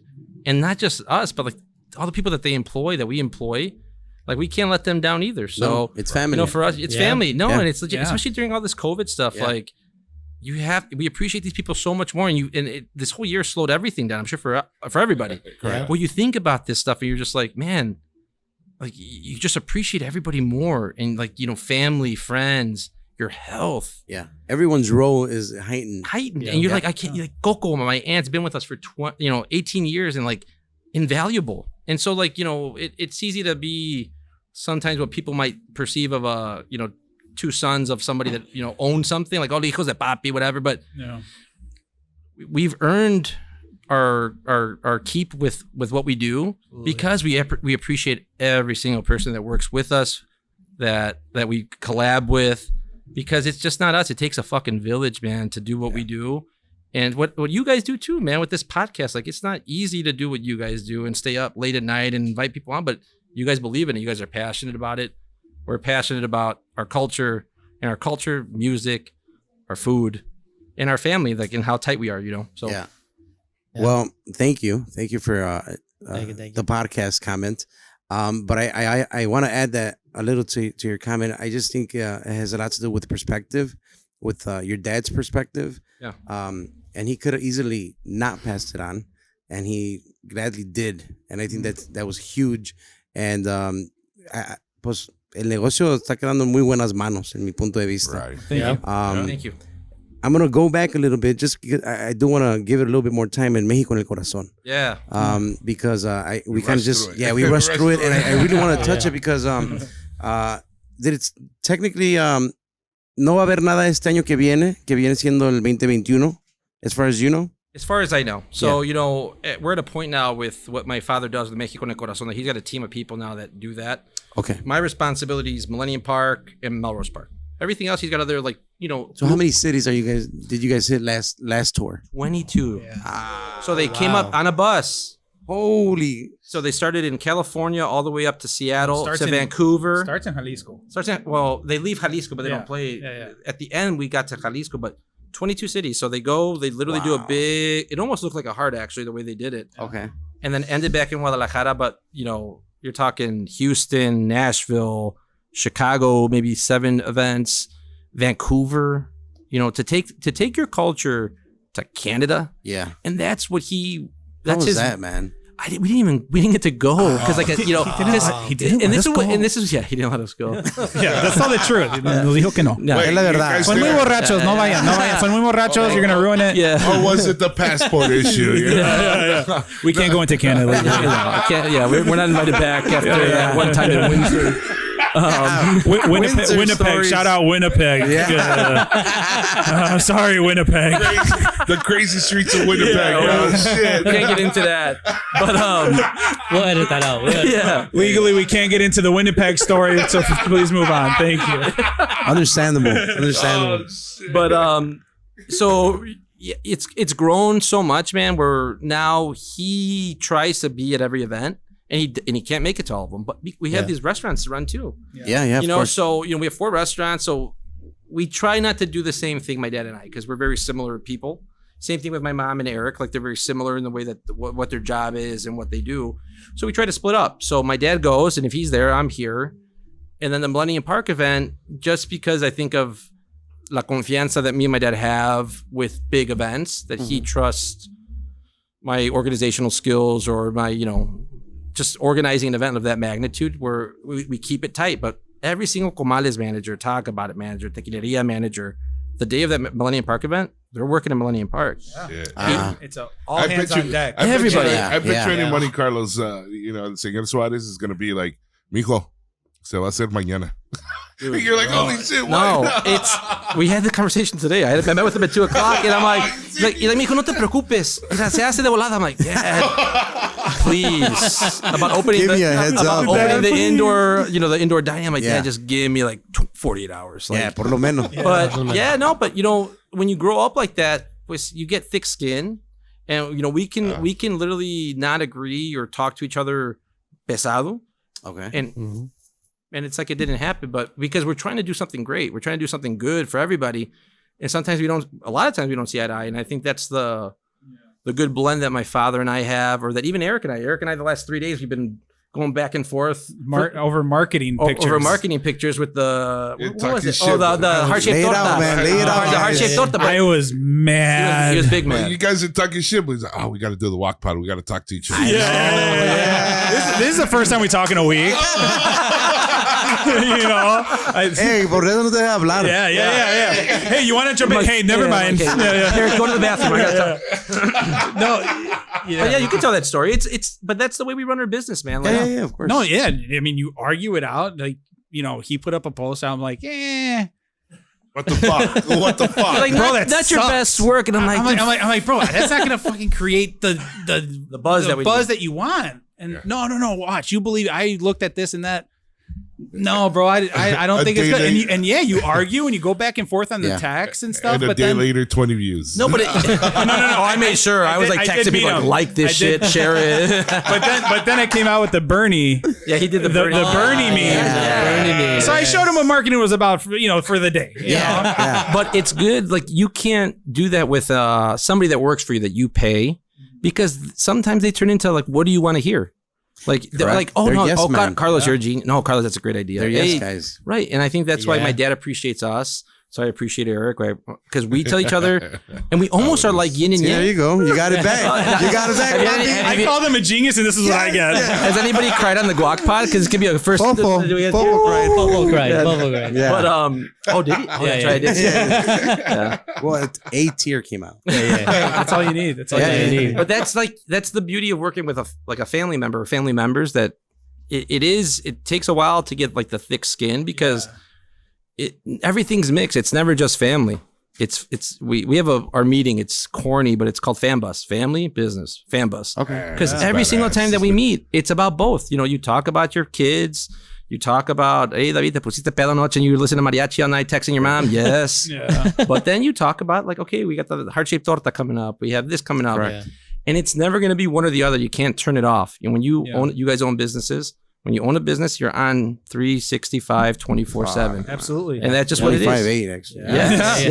Yeah. So for us, it's a blessing. It's not always easy to work with your family, but it's worth it. And it's and we can motherfuck each other the whole day, but I'll go home with him and we'll play with the kids, and it's like nothing ever happened. And I think that's so hard to do with family businesses, because you see so many times family businesses, people kind of like hate each other. Well, they always say that you can't mix family with business. Yeah, but you know what? My mom is kind of that glue that kind of like brings everyone together. And she'll see me and my dad will beef about something, and then she'll text me separately or call me. You know, like it's a different dynamic. Say sorry, mijo. Yeah, no, mijo, ya tu papá lo que te quería decir cuando te dijo que eres un pendejo era que eso.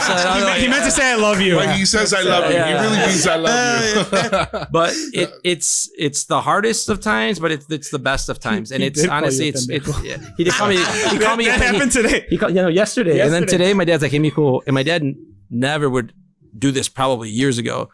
We were talking today at 2:00. We had a meeting about a bunch of stuff de Comales and talk about it, and he's just like, hey, mijo, ayer en el chat te dije pendejo.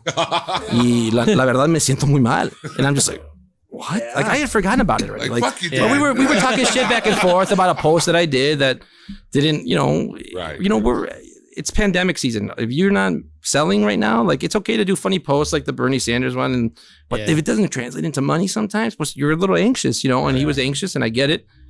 But it was funny, like everyone's so like introverted now, like with thinking with all this COVID stuff in your home. And I was like, Dad, no sweat, man. Like, doesn't bother me at all. You've called me a pendejo for fucking 35 years. Like, don't worry. This wasn't the one. This is what the straw that broke the camel's back. Don't worry. Yeah. Talking about the 22 cities, man. How many cities did you guys physically go though? Here, dude. So for years, we used to do 7 cities in Illinois. I did all of them. So at one point, I was in charge of all 7 cities in Illinois. There's more than 7 cities. No, seven. I'm from the suburbs. I'm like, oh my god, Evanston City, Cicero City. Oh my god, we went to Rockford City. No, but yeah, we're from Melrose Park, man. All right, but no, we used to go to 7 suburbs and do it, and then I think their big event was the Taste of Melrose Park, and then it evolved and it transitioned into okay, now Millennium Park's the biggest one. Dude, I try not to get involved when I'm not asked to get involved, because there's other people that can do it well too. Right. So I do the ones that my dad asked me to, because I got 2 little kids. We have a bunch of restaurants. Yeah. I have other things on my plate. But when he asked for something, well, you got to do it. Mañana. I really don't think we don't travel as much. And we help with the whole like little things that he'll ask us to do. Yeah. But to travel to California, travel to Las Vegas, stuff like that. We he really doesn't invite us to the Vegas one, dude. Yeah, which is fucking shady, bro. I know. There's something going on in Vegas, man. And I'm like, we're also not invited to Vegas anymore. We can't go into Vegas anymore, just like Winnipeg. So like. That's not a passport issue. Oh my god! I'm like, Eric, is Vegas in the United States? Yeah, it is. What the fuck? Why did that invite you? Wow. But no, so at this point, we get involved with the things that he asks us to. Right. Yeah. Before it was everything, but as things go on, we bring on more people to the team. Yeah. We try to professionalize it more. Like that's not my forte. It's the puro grit that we have to do things right. But that's not my forte. I didn't go to school for it. I didn't, Right. So we do our best, but there's definitely people that can do it way better. But luckily, when it's like a show like at the Millennium Park, we got 20,000 people. It's like, all right, all hands on deck, every manager, every person that you trust, because it's a big undertaking. and it's un compromiso pesado to give 20,000 or whatever, even if it was 1,000, it's a lot of people. Yeah. To do anything, it's un compromiso that they chose you to go to your event to go enjoy it, and you got to put on a fucking show, you know. So. And we're gonna do the GuacPod at Millennium Park when they do Mexico. And Dude, you guys, That would be great. you guys Ya should nos be está at the best comprometiendo. venue. It's the same thing, man. Like you guys, you know, are season 2. It's the same thing, man. The evolution of this. It's the first Mexican podcast with I've heard or seen. So you guys are doing something different and awesome, and people obviously like it. You guys keep doing it. So hopefully, yeah, man, or on downtown on Michigan Avenue having a fucking office. Like, why not? Why not? Yeah, Honestly, Why not? Yeah, In 5 years, why not see yourself there? Yeah, I can't wait. exactly. I can't wait when we have a lunch with the chain of 10 restaurants. Talk about it. Talk about I mean, it. anything can happen, right? No, Yeah. and you know what? That's the beauty of it. It is, and you know, that's the goal. You know, like keep growing and keep doing things that people like. If people like it, then why not? Why like, not? You know, Yeah. Why not? My compa Jesse, give me some last words here. Man, bro, you know what?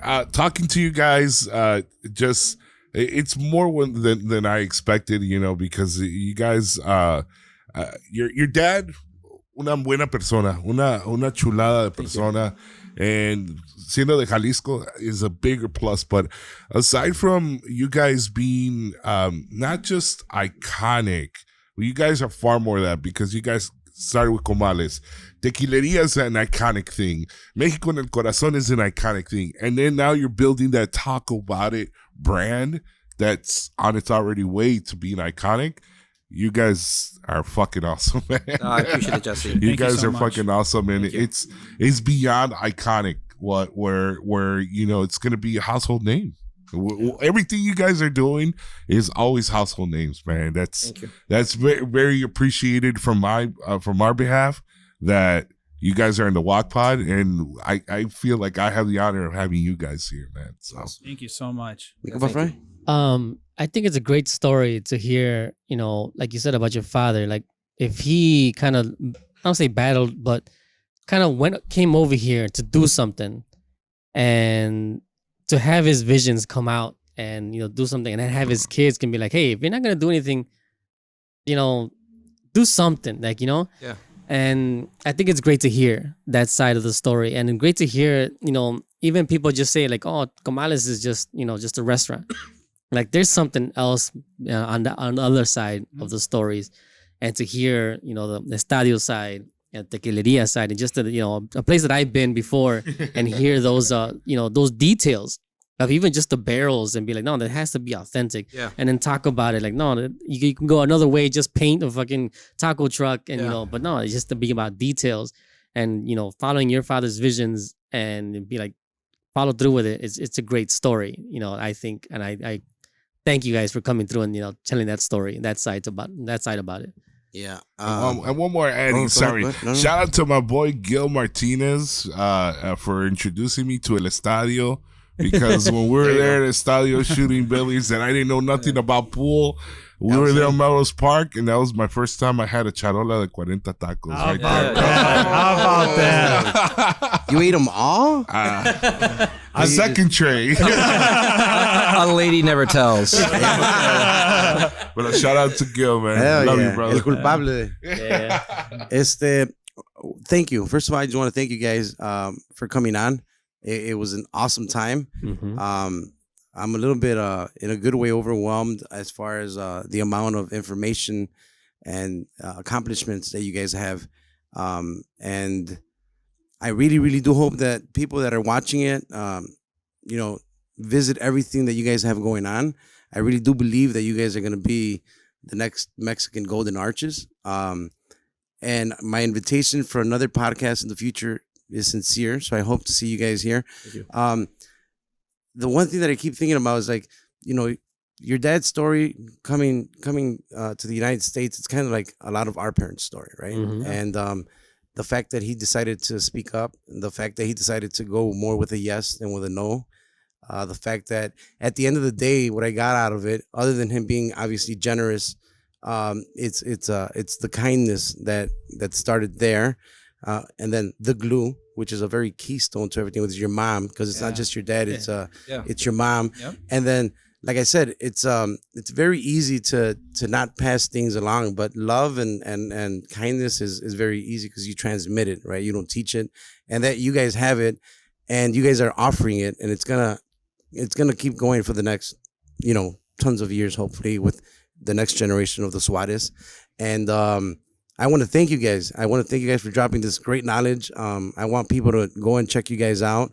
The Mexico en el Corazon, talk about it, Tequileria. Hopefully we'll reopen. We'll go to all of those as well. Yeah. And I want to thank you guys. Thank you very much. I know that everybody can check them out. We're going to put the links on for these guys, everything that they have going on. Muchas gracias. Les encargamos que se queden para escuchar los sponsors de este episodio. Somos mi compitas. Sáquenla para que apeste. La pura positiva, viejones. El GuacPod.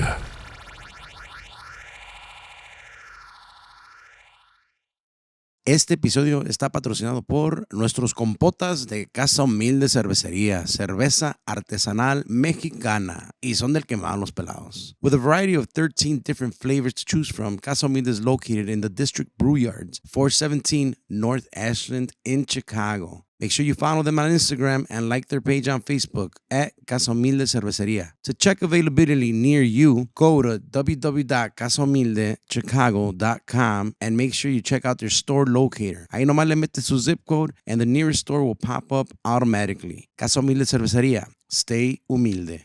Bye. Farmers Insurance. For all your auto, home, life, business, and trucking insurance services, hit up our boy Ricky Mena at Farmers Insurance at 773-216-3060. Ask Ricky if he can save you some money. Again, 773-216-3060. Farmers Insurance. We know a thing or two because we've seen a thing or two.